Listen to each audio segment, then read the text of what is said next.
Hello friends, क्या आपको पता है जनवरी 2026 से आईटीसी के सेट ऑफ रूल्स में चेंज आया है। जी हाँ, अब आप अपना आईटीसी ज्यादा फ्लेक्सिबली यूटिलाइज कर सकते हैं और अपना कैश पेमेंट भी बचा सकते हैं। कैसे, चलिए देखते हैं।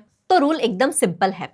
सबसे पहले आपको आईजीएसटी का आईटीसी यूटिलाइज करना है। उसके बाद जो आईजीएसटी की लायबिलिटी बचती है उसके अगेंस्ट आप सीजीएसटी और एसजीएसटी का आईटीसी किसी भी सीक्वेंस में यूटिलाइज कर सकते हो। मतलब अब रिजिड सीक्वेंस खत्म और फ्लेक्सिबिलिटी आपके हाथों में। इसको समझते हैं एक सिंपल एग्जाम्पल के थ्रू। फॉर एग्जाम्पल, आपके आईजीएसटी की लायबिलिटी है 1 लाख, आपका आईजीएसटी का क्रेडिट है 60,000, आपका सीजीएसटी का क्रेडिट है 50,000 एंड आपका एसजीएसटी का क्रेडिट है 40,000। अब सबसे पहले आपको आईजीएसटी का क्रेडिट जो है वो आईजीएसटी की लायबिलिटी के अगेंस्ट यूज करना है। तो 1 लाख में से गए 60,000, अब बची लायबिलिटी 40,000 की। आप चाहो तो इस 40,000 की लायबिलिटी को पूरा सीजीएसटी से सेट ऑफ कर सकते हो या पूरा एसजीएसटी से सेट ऑफ कर सकते हो, या चाहो तो दोनों का मिक्सचर भी यूज कर सकते हो। मतलब ये फ्लेक्सिबिलिटी का ऑप्शन अब आपके पास में है। चलिए इस चेंज को एक और एग्जांपल से सिंप्लीफाई करते हैं।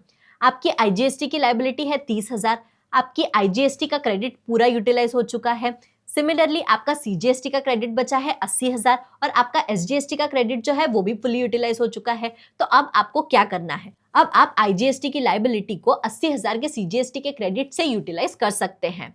मतलब पहले जहां आपको कैश पेमेंट करना पड़ता था, वहां अब आप अपना अनयूटिलाइज्ड आईटीसी यूज कर सकते हैं। तो इस चेंज का क्या बेनिफिट है? सबसे पहले तो आपको कैश पेमेंट नहीं करना पड़ेगा, दूसरा आपका ब्लॉक क्रेडिट नहीं रहेगा, तीसरा कंप्लायंस ईज हो गया है और चौथा फाइनेंशियल प्लानिंग अब और भी स्मूथ हो गई है। तो ये था जनवरी 2026 में आए आईटीसी चेंज का एक क्विक गाइड। आपको ये कितना यूजफुल लगा, कमेंट में जरूर बताएं।